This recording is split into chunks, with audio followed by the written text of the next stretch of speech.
आसंता काली सकाल 9 घंटा समय 12 घंटा समय मध्य नुआहाट डाक्तरखाना प्रांगण रे एक मागणा मोतियाबिंदु अस्त्रोपचार शिविर अनुष्ठित हेब। मुख्यतः मोतियाबिंदु थिबा रोगीमानक अनुरोध एही शिविर रे निज निजर आखि मागणा रे परीक्षा कराई नियंतु।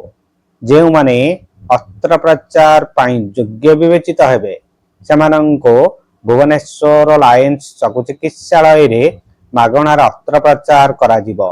आसंता काली मन रखंतु Aadhaar card Ayushman card mobile number साथी रे नेकी आसीबाकू पड़िबो। मन रखंतु मोतियाबिंदुर लक्षण जानि नियंतु।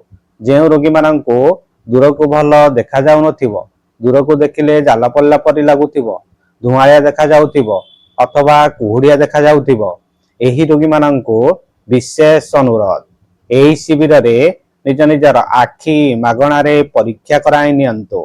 जेउ माने अस्त्रोपचार पाई योग्य विवेचित हेबे सेमानंको भुवनेश्वर लायंस चक्षु चिकित्सालय रे मागणार अस्त्रोपचार करा जिवो। आसंता काली मन रखंतु Aadhaar card Ayushman card mobile number साथी रे नेकी आसीबाकू पड़िबो। आसंता काली।